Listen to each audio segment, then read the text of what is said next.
যোৰহাটত পুনৰ সংঘটিত হৈছে ভয়ংকৰ কাণ্ড। পুনৰ হত্যাৰ দৰে অপচেষ্টা কৰে যোৰহাট সদৰ আৰক্ষী থানাৰ অন্তৰ্গত যোৰহাট ৰেলৱে বিজি পইণ্টত পুনৰ হত্যাকাণ্ডৰ অপচেষ্টাৰ ঘটনা সংঘটিত হয়।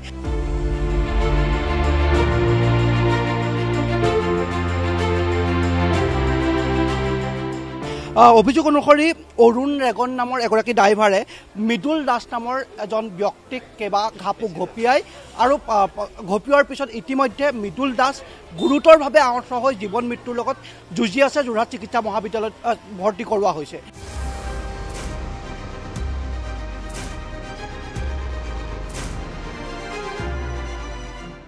আৰু ইতিমধ্যে অৰুণ ৰেগন যিগৰাকী অৰুণ ৰেগন ড্ৰাইভাৰগৰাকীয়ে মৃদুল দাসক ঘপিয়াই হত্যা কৰাৰ চেষ্টা কৰিছিল। অৰুণ ৰেগন ইতিমধ্যে ঘপিওৱাৰ পিছতেই পলায়ন কৰে। এনে ঘটনা পুনৰ যোৰহাটত সংঘটিত হৈছে। কি হৈছিলে মই প্ৰথমে আপোনাৰ পৰা জানিব বিচাৰিছোঁ, কিয় এই ঘটনা সংঘটিত? এই ঘটনাটো আপোনাৰ অৰুণ ৰেগনক আমাৰ ইউনিয়নৰ পৰা 3 মাহৰ কাৰণে ছাছপেণ্ড কৰা আছিলে। তেখেতে ইয়াৰ আগত ৰেগত মানে অসভ্যালি কৰিছিলে ইয়াৰ এই পাৰ্টি মানুহ এজনক। পাৰ্টি মানুহে আমাৰ ইউনিয়নত কমপ্লেইন দিয়াৰ কাৰণে ইউনিয়নৰ আমাৰ এইটো ড্ৰাইভাৰ মালিকখন তাৰমানে ট্ৰাক ইউনিয়নৰ মানে আমাৰ সেইজন প্ৰেচিডেণ্ট হয়। তেখেতক অফিচত গৈ মানে প্ৰেচিডেণ্ট হয়।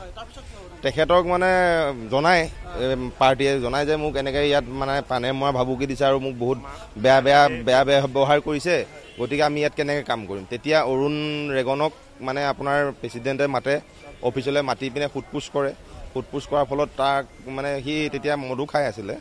তাৰপিছত মানে সি আপোনাৰ সুধিলে যে তই ইয়াক কেলৈ এনেকৈ ব্যৱহাৰ কৰিছ, এনেকুৱা তেনেকুৱা মানে তেতিয়া মানে সি আৰু তাতো মানে বেয়া ব্যৱহাৰ কৰাত তেতিয়া তাক কি কৰিলে আমাৰ ইউনিয়নৰ ফালৰ পৰা গাড়ীখন 15 দিনৰ কাৰণে আৰু ড্ৰাইভাৰটোক 3 মাহৰ কাৰণে ছাছপেণ্ড কৰিলে। ছাছপেণ্ড কৰাত আজি 12 দিন হৈছিলে, 15 দিন হোৱা নাই, আজি 12 দিন হৈছে আৰু 3 দিন আছিলে। গাড়ীখনৰো মানে পাৰ্মিশ্যন আজিলৈকে হোৱা নাছিলে আৰু তাৰতো 3 মাহৰ কাৰণে দিছিলে। আৰু তেনেকুৱাত গাড়ী লুট কৰিবলৈ আজি লৈ আহিছিলে। গাড়ী লুট কৰিবলৈ নিদিয়াৰ ফলত তেতিয়া গাড়ী যেতিয়া লুট কৰিবলৈ নিদিয়াত মানে তেতিয়া অফিচলৈ যায়। অফিচত গৈ সোধপোছ কৰে। সোধপোছ কৰি সি গুচি আহে আৰু প্ৰেচিডেণ্ট অফিচতে বহি আছে। সোধপোছ কৰি গুচি যোৱাৰ পিছত সি ঘৰৰ পৰা আকৌ আহে, আহি মেলি তাতে অফিচতে বহি থাকে। গম নাপায় যে সি যে তেখেতক মানে কাটা প্লেনিঙত আহিছে, তেখেতেতো নাজানে। তেখেতৰ বেক চাইডেই বহি আছিলে, তেখেতে তাত পৰিকল্পিত তেখেতে তাতে চালান বনায়। মানে চালানৰ অফিচত মানে যেতিয়া মানুহ নথকা অৱস্থাত পিছফালৰ পৰা সি এই দাহেৰে কাটে। 3 ঘাপ মাৰে। 3 ঘাপ মানে ডিঙিলে মাৰিছিলে, হাতটো একেবাৰে চিগু অৱস্থাত আছে আৰু মাথাত 2 ঘাপ। অৱস্থা বহুত বেয়া, মানে তেখেত চিৰিয়াছ। এতিয়া মানে ডক্টৰে ট্ৰিটমেণ্ট কৰি আছে। মালিকতাই আপোনাৰ হেৰিক মাৰিলে, প্ৰেচিডেণ্টক মাৰিছে, তেনেকৈ পাছফালৰ পৰা ঘাপ মাৰিছে বুলি গম পাওঁ। আৰু হাতখনত মানে ঘপিয়াই পূৰা হাতখন ছিগি পেলাইছে ড্ৰাইভৰে। আৰু ড্ৰাগছবোৰ তাৰ মানে ড্ৰাইভাৰবোৰ মানে প্ৰত্যেক ড্ৰাইভৰে মানে ড্ৰাগছ খাই থাকে আৰু সেইটো লৈ মানে পৰিৱেশ সেইডোখৰ জেগাৰ বহুত বেয়া হৈছে। তেনেকৈ চুৰিও হৈ মানে এই গাড়ীৰ পৰা আপোনাৰ বস্তু চুৰ হৈ হেৰি যাক মাৰিলে সেইজন মৃদুল দাসক মাৰিলে। আপোনাৰ যিজনে মাৰিছে সেইজনৰ মাজুলী বুলি জানো। মৃদুলৰ ঘৰ গড়মূৰ সীমন্তপুৰ।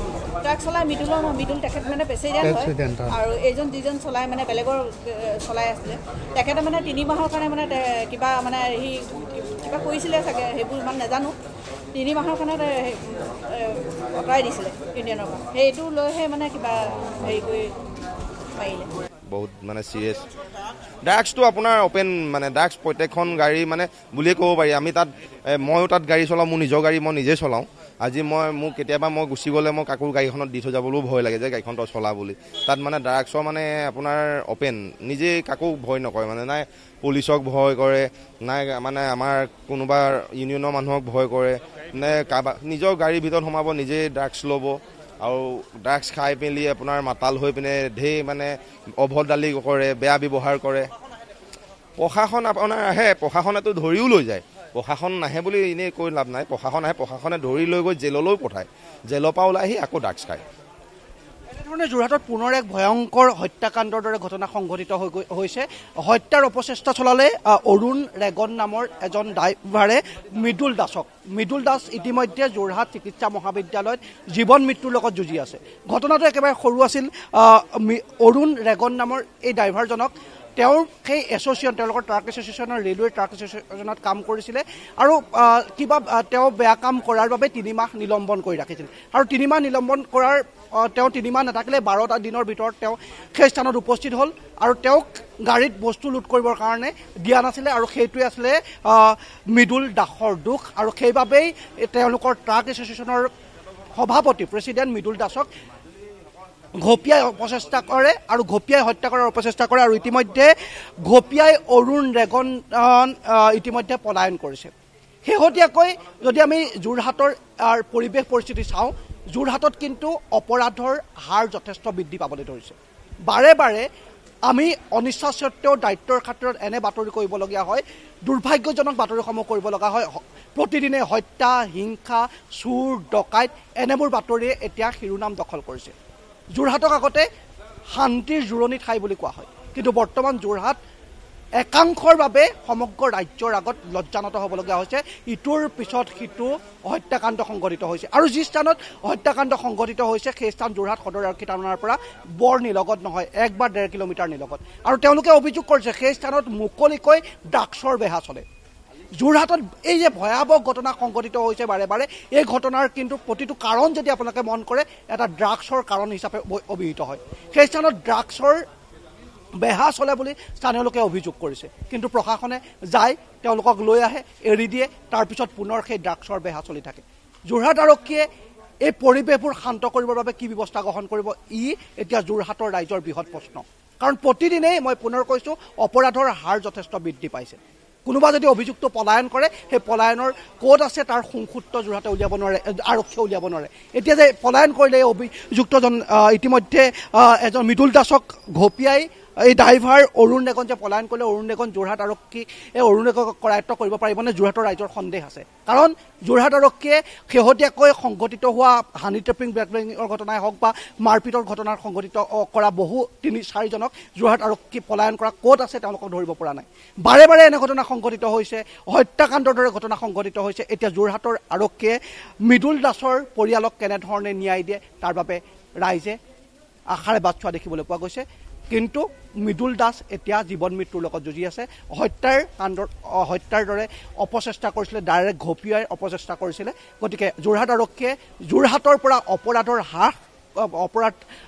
হাৰ কমাবৰ বাবে কি চেষ্টা কৰে সেয়া নিশ্চিতভাৱে পৰৱৰ্তী সময়ত লক্ষণীয় হ'ব মৃদুল দাস বুলি কয় তেখেত আমাৰ ইউনিয়ন ছেক্ৰেটাৰী হয় তেখেত প্ৰেচিডেণ্ট হয় তেখেতে গাড়ী দবা চাবলৈকে তেলৰ ভাড়া দিয়ে মানে ৰেগৰ ভাড়া দিয়ে গাড়ী মালিকে ভাড়া মাৰিলে তেখেতে ভাড়া দিয়ে আমাক মাতিলে ভাড়া ল'বলৈ মই গ'লোঁ ভাড়া আনিবলৈ তাৰ চালান দিলে মানে ভাড়া দিয়ে পইচা দিয়ে মোৰ গাড়ী তাকে দুখন গাড়ী দুটি ভাড়া মাৰিছে তাৰপিছত মই গ'লোঁ চালানটো মোৰ হাতত নাছিলে তেখেতে ক'লে তুমি ঘৰৰ পৰা চালানটো লৈ আনা মই তেতিয়া তোমাক পইচা দিম মই ঘৰ গ'লোঁ চালান আনিব আহি পাইছে ঘটনা হ'ল বোলে তেখেতক বোলে কাটিয়ে দিছে কৰাজনৰ নামটো ৰাইজৰ মুখত শুনিছোঁ অৰুণ বুলি মইতো স্পৰ্টেতো দেখা নাই ৰাইজৰ মুখত শুনিছোঁ অৰুণ বুলি অৰুণ ৰেগন কি কৰিছে মানে মাজতে তেখেতৰ গাড়ী মই জনামতে গাড়ী মানে আজিকালি এনেকুৱা গাড়ীৰ নম্বৰ কটা গণ্ডগোল কৰিলে ইউনিয়নে মানে 15 দিন ছাছপেণ্ড কৰি দিয়ে মানে আগৰ গাড়ীৰ পিছত আহি কাটি দিয়ে নম্বৰ কিবা বেয়া মান মাতিলে ইউনিয়নে লিগেল কাম কৰে 15 দিন ছাছপেণ্ড কৰে 15 দিন তেখেতৰ ছাছপেণ্ড আছে সেইটো কাৰণ হ'ব ড্ৰাগছ মানে কি ষ্টেচনতো ফুল ড্ৰাগছ আছে মোৰে ষ্টেচনত তাৰ আগত 6 টকা বেটেৰী কাগজ এটা বেটেৰী 18,000 1 লাখৰ পৰা মই বেটেৰী কিনিছোঁ লাষ্টত 6 নম্বৰ বেটেৰীটো ড্ৰাগছৰ মেইন লিটাৰ ঘূৰি জেলত পঠাই এতিয়া এমাহ দিনৰ পৰা বেটেৰী চুৰ নাই তেল চুৰ নাই শান্তি পাইছোঁ 6 টকা বেটেৰী কিনিলোঁ মই কিন্তু শান্তি নাপালোঁ লাষ্টত যায় SP ছাৰৰ ওপৰত দিলোঁ মই এজেহাৰ তেতিয়াহে একশ্যন হ'ল